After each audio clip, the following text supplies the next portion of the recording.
My name is Lesley Anderson, and the name of my ministry is Spoken Truth. And my desire is to work with professional women to help them find healing and identity and purpose and passion.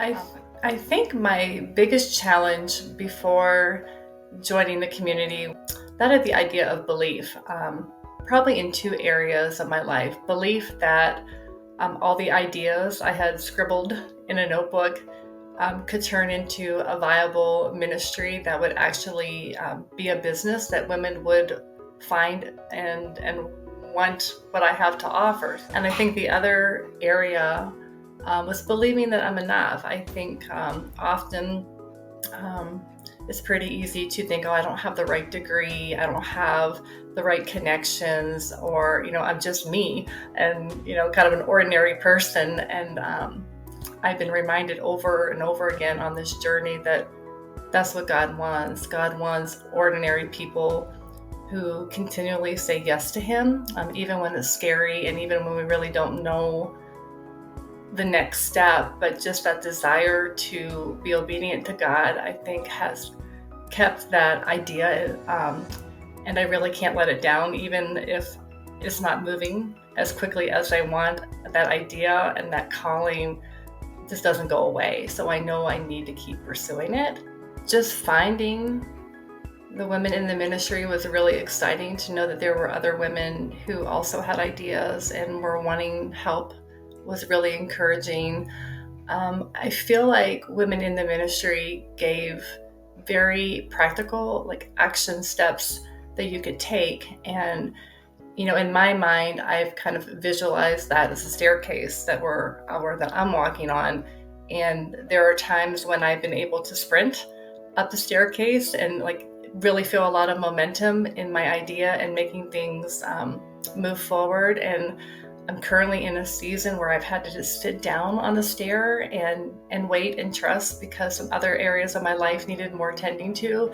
And I think that women in the ministry is just there to kind of help us wherever you are on that staircase of moving forward or moving back, or just needing to pause for a minute. But there's still that encouragement that kind of holds me accountable too for not letting it go.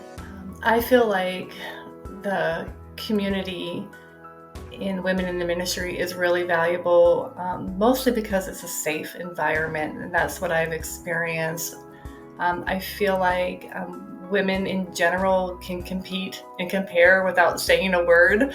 In our minds, we do it, and it can be really destructive instead of productive.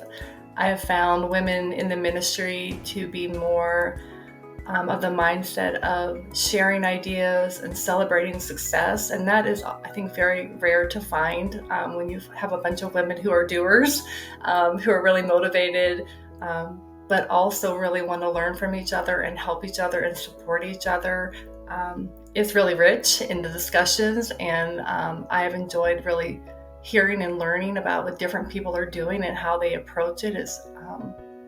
Is inspiring, and I feel like there's no way I could have done it without this. The other thing that I remember, Jocelyn, is I think the first session I devoured the materials in a night. I started watching some videos and I thought, oh my goodness, somebody created this, and I've been wanting to know, how do I get my ideas going? And I think I sat up all night with a big cup of coffee and watched all of them videos in one big swoop. And I thought, oh my goodness, I need to be a part of this. This is just what I've been looking for. We are intended to be the body, and I feel like we're all called to minister in different ways in different places. And women in the ministry not only provides a loving, caring community, but it also has the intellect that I was also seeking of, how do you do a business? I don't know that. How do you do some of the internet stuff, or how do you find clients? So there's really valuable information. And along with that, I think just networking with other women who are passionate about the Lord and passionate about helping others. I looked forward to the meetings. I felt like I would receive good information and really look forward to what I was going to learn each session. And you make friends, and we all need that.